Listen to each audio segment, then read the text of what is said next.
Hello everyone, very good morning to all of you. तो जैसा कि आपको पता है कि आज नया साल है। तो ये साल आपके लिए सबसे अच्छा रहे और ईश्वर आप पर अपनी कृपा बनाए रखें। इसी प्रार्थना के साथ आप सभी को नव वर्ष की हार्दिक शुभकामनाएं। ओके, तो जैसा कि मैंने प्रॉमिस किया था कि नए साल पे हम 10 सैम्पल पेपर सीबीएसई के लिए अपलोड कर देंगे, जो कि फ्री ऑफ कॉस्ट रहेगा। तो इसके लिए हम क्या करेंगे कि आपको कुछ प्रोसेस करना होगा और लिंक को मैं डिस्क्रिप्शन में डाल दूंगा, वहाँ से आप डाउनलोड कर पाएंगे। तो उसी प्रोसेस को मैं यहाँ पे प्रोसीड करूँगा। आपको सेम ऐसे ही प्रोसेस में लेना है।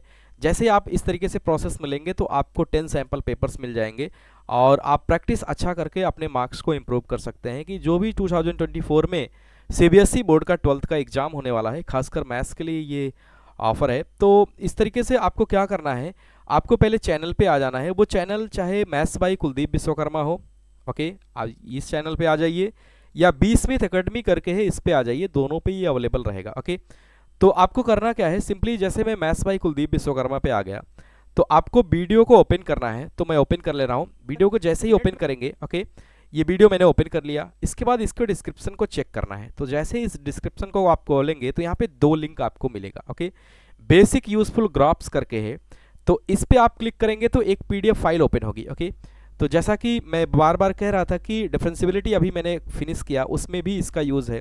फंक्शंस आप पढ़ेंगे, वहाँ पे भी ग्राफ्स की भूमिका रहेगी। रेंज और डोमेन निकालने पे फंक्शंस में भी बहुत ज़्यादा इंपॉर्टेंट रहता है। तो इसलिए मैंने क्या किया, एक पीडीएफ प्रोवाइड कर दिया है। आप इसको जैसे ही डाउनलोड करेंगे तो आप देख पाएंगे कि जितने तरीके के बेसिक ग्राफ्स होते हैं, ओके, जिसे आपको एज इट इज़ याद कर लेना है। उसके बाद मुझे कभी मौका लगेगा तो मैं ट्रांसफॉर्मेशन ऑफ द ग्राफ्स पढ़ाऊंगा, जिसमें 5 से 7 लेक्चर मैं लूँगा। तो उसमें सभी तरीके के ग्राफ्स के ट्रांसफॉर्मेशन की बात हम करेंगे कि अगर कोई स्टैंडर्ड प्रोटोटाइप ग्राफ है तो उससे ट्रांसफॉर्म करके उसके जैसा और कोई ग्राफ्स कैसे बना सकते हैं। तो उन सभी बातों पे हम डिटेल में चर्चा करेंगे। अभी के लिए इतना है कि आप इसको डाउनलोड करिए। ओके, डाउनलोड करने के बाद इसकी अच्छी प्रैक्टिस करिए, क्योंकि ये LCD, limit, continuity and differentiability में तो खास करके कहाँ पे शार्प पॉइंट है, कहाँ पे नहीं है, उन सभी जगह पे ये फ्रिक्वेंटली यूज़ होता है। और फंक्शंस में तो बहुत ज़्यादा रेंज और डोमेन में आपको हेल्प करेगा। ओके, तो इसको आपको डाउनलोड करना है। डाउनलोड करने के लिए सिंपली आपको क्या करना है, ये डाउनलोड वाले बटन पे क्लिक करना है। तो ये रीडायरेक्ट हो जाएगा और आपको एक डिज़ायर्ड लोकेशन देना पड़ेगा। तो जैसे लोकेशन के तौर पे मैं ले रहा हूँ कि डेस्कटॉप। ओके, डेस्कटॉप मैंने ले लिया और डेस्कटॉप पे बेसिक ग्राफ्स करके फाइल आ गया है। ओके, तो आपको क्या करना है, सिंपली सेव करना है। जैसे आप सेव करेंगे तो ये सेव हो जाएगा। तो आप देखिए ये चला गया है डेस्कटॉप पे। ओके, तो ये डेस्कटॉप पे आ गया है। तो डेस्कटॉप पे आप देख सकते हैं ये फाइल आ गया। ओके, तो इसको आप ओपन करेंगे तो ये पीडीएफ फॉर्मेट में रहेगा। आप इसको प्रिंट करा लीजिए या ऐसे ही मोबाइल में या डेस्कटॉप पे पढ़ सकते हैं। ओके, एक यूजफुल काम ये हो गया। दूसरा, अगर हम बात करें जिस पे हम बात करने आए हैं, 10 sample papers with solution CBSE board के लिए। सबको पता है कि सीबीएसई एनसीईआरटी की बुक्स को फॉलो करती है। दैट मीन्स कि सीबीएसई एनसीईआरटी से ही पेपर बनाएगा और सीबीएसई एनसीईआरटी को बातों को ही मानता है। ठीक है, तो इसके लिए मुझे क्या करना पड़ेगा, सिंपली जैसे अभी यूजफुल ग्राफ्स के लिए मैंने बताया, वैसे सिंपली इसके लिए मुझे क्या करना पड़ेगा, ये जो लिंक गिवन है, ओके, इसको जैसे ही आप ओपन करेंगे तो ये मैथ्स बाई कुलदीप विश्वकर्मा के ड्राइव के साथ क्या हो जाएगा, सिंक हो जाएगा। जैसे ये ड्राइव आ जाएगा तो आप यहाँ पे देख पा रहे हैं क्या लिखा हुआ है, maths SQP number 1, that means की maths sample question paper number 1। Similarly up to 10 यहाँ पे है maths SQP number 10, that means की simple sample question paper number 10। Okay, एक पेपर यहाँ पे ये लगा है कि SQP with marking scheme of the CBSE, that means की जो भी ये पेपर होने जा रहे हैं उन पेपर्स में सीबीएसई किस तरीके से किन क्वेश्चंस की मार्किंग करेगा, दैट मीन्स कि किस स्टेप के लिए कितना मार्क्स असाइन करेगा, वो सभी स्कीम इसमें दिया गया है। आप यहाँ से देख सकते हैं। ओके, तो अभी कैसे आपको डाउनलोड करना है, आपको यहाँ पे जो लिखा है 12 सीबीएसई 2024 मैथ्स, इस पर राइट क्लिक करना है, लेफ्ट क्लिक करना है। उसके बाद क्या करना है, आपको डाउनलोड पे सिंपली क्लिक करना है। जैसे आप डाउनलोड पे क्लिक करेंगे तो ये जिप फाइल में डाउनलोड होना स्टार्ट हो जाएगा। थोड़ा सा समय लगेगा, आपका मोबाइल हो चाहे डेस्कटॉप हो, दोनों में डाउनलोड हो जाएगा। जिप फाइल में जैसे ही डाउनलोड हो जाएगा तो ये डिज़ायर्ड लोकेशन मांगेगा, तो मुझे उस लोकेशन को दे देना होगा। जैसे कि ये डाउनलोड हो गया तो मैं इसके लिए भी डेस्कटॉप को ज़्यादा सुटेबल रखता हूँ, तो क्योंकि ये सारी फाइल्स न्यू फाइल वहाँ से एक्सेस करना आसान होता है। तो मैं यहाँ पे क्या कर रहा हूँ, इस फाइल का नाम दे दे रहा हूँ S Q P maths. Okay, S Q P maths इस फाइल का नाम मैं दे दे रहा हूँ, क्योंकि मैथ्स है तो मैं डिज़ायर्ड लोकेशन दे दिया और इसको क्या करूँगा, सेव कर दूंगा। जैसे सेव करूँगा तो ये हमारा क्या हो जाएगा, डेस्कटॉप पे जाके डाउनलोड हो जाएगा। तो थोड़ा सा वेट करेंगे, ये अभी डाउनलोड हो रहा है, ये डाउनलोड हो गया। ओके, इसको भी मैं इधर रख दिया। अब ये जिप फाइल के रूप में है तो ये आसानी से ओपन नहीं होगा। तो अभी क्या करना है, आपको एक न्यू फाइल क्रिएट करना है। इसका नाम रख देंगे सैंपल पेपर। ओके, इसका नाम रख देंगे sample papers, sample papers. Okay, sample papers maths. Okay, ये नाम मैंने रख दिया और इस पर क्या करेंगे, क्लिक कर देंगे। ओके, जैसे क्लिक कर देंगे तो ये नया फाइल हमारा ओपन हो गया। अभी क्या करना है, आपको सिंपली ये जो जिप फाइल वाला फोल्डर है इसको ओपन करना है। ओके, इसको ओपन करना है। ओपन करने जैसे ही आप ओपन करेंगे तो आपको देखिए कुछ दिखेगा, ये आप पॉपअप आएगा। इस पर आपको क्या करना है, क्लिक करना है, 12th सीबीएसई पे क्लिक करना है, राइट क्लिक करना है, extract to the specified folder. Okay, alt plus E भी आप क्लिक कर सकते हैं। तो मैं क्या करूंगा, इस पर क्लिक करूंगा और मुझे डेस्कटॉप पे मैंने फाइल बनाया है जहां पे मुझे रखना है। तो मैं क्या करूंगा, इस पे डेस्कटॉप पे क्लिक करूंगा। उसके बाद डेस्कटॉप पे जो फाइल मैंने बनाया है, फाइल का नाम मैंने क्या दिया था, सैंपल पेपर्स मैथ्स। ओके, ये पेपर। उसके बाद इस पर क्या कर दूंगा, ओके कर दूंगा। जैसे ही ओपन कर देंगे तो सारी की सारी फाइल हमारी अब इसमें आ गई है, सैंपल पेपर्स मैथ्स में। और इसको मैं क्लिक करूंगा तो ये देखिए सारे पीडीएफ इसमें आ जाएंगे। ओके, इस पर राइट क्लिक करिए तो यहाँ पे देखिए ये क्या आ जाएगा, ये सभी पेपर्स ओपन हो गए हैं। अब इसमें जैसे एक सैंपल पेपर मैं ओपन कर ले रहा हूँ। ओके, तो for example sample question paper number 1 को मैंने ओपन कर लिया, तो वो कुछ इस तरीके से पीडीएफ फाइल में ओपन होगा। ओके, ये पीडीएफ फाइल में ओपन होगा। तो अभी आपको क्या करना है, आपको सिंपली क्या करना है, इसको ओपन करने के बाद आप एकदम ऊपर चले जाइए। जैसे ये स्टार्टिंग से आप देखेंगे तो ये सैंपल क्वेश्चन पेपर नंबर 1 है। ओके, अब इस सैंपल क्वेश्चन पेपर नंबर 1 में आप गौर से अगर देखेंगे तो मैक्सिमम मार्क्स 80 है।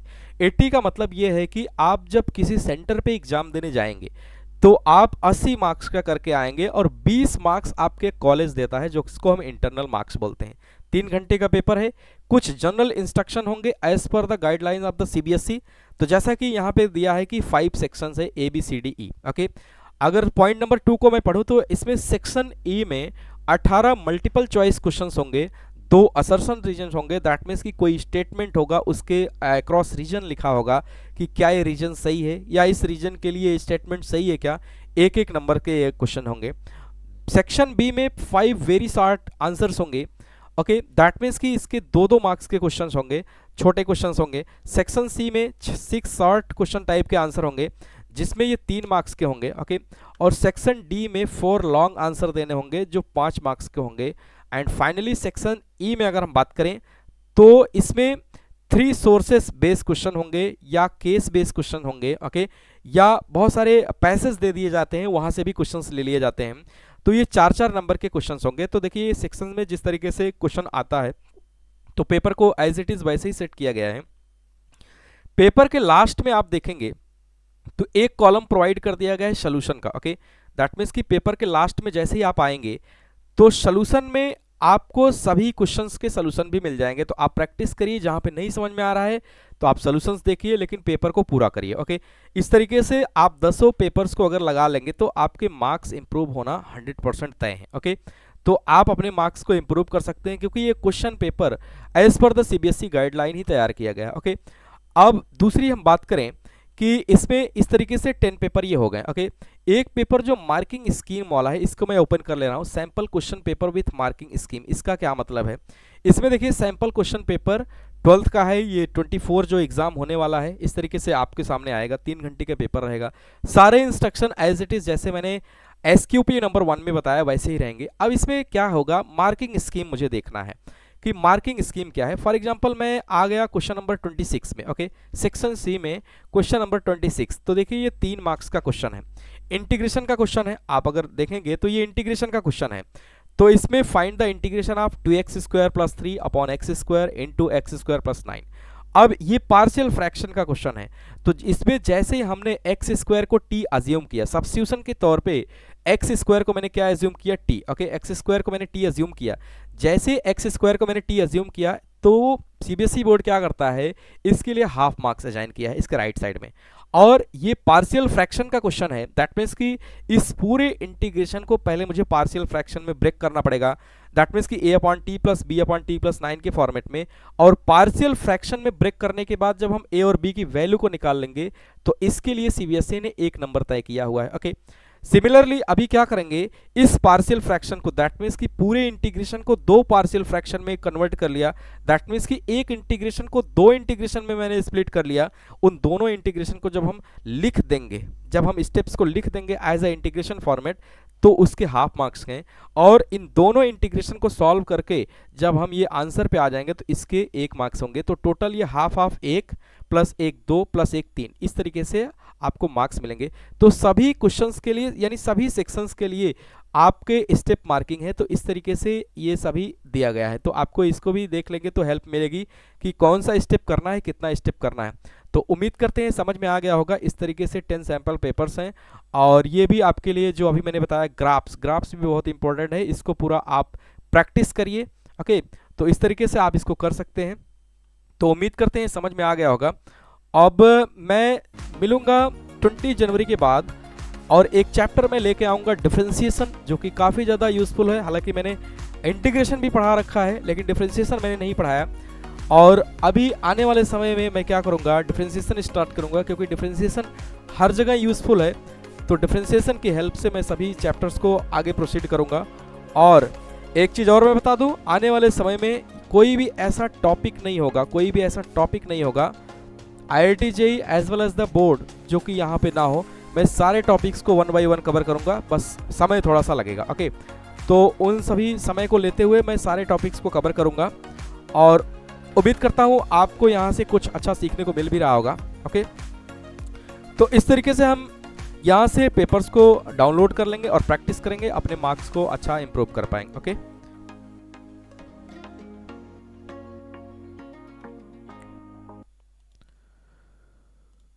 और जानकारी के लिए मैं बता दूं कि 20 तारीख के बाद मैं डिफरेंशिएशन को लेके आऊँगा, और डिफरेंशिएशन ज़्यादा से ज़्यादा 2-3 क्लास में फिनिश कर दूंगा, और IIT JEE के क्वेश्चंस भी उसमें रहेंगे। ओके, क्योंकि पूछा तो बहुत कम जाता है रेयर केस में, लेकिन कभी कभी जो प्रीवियस ईयर के क्वेश्चंस आए हैं उस पर हम बात करेंगे। ओके, तो उम्मीद करते हैं समझ में आया होगा, और ये सैम्पल पेपर्स आप डाउनलोड करिए और इसको प्रैक्टिस करिए, जिससे आपके मार्क्स अच्छे हो सकते हैं। ओके, तो उम्मीद करते हैं समझ में आया होगा। अब मिलेंगे 20 जनवरी के बाद, तब तक के लिए बाय बाय, थैंक यू।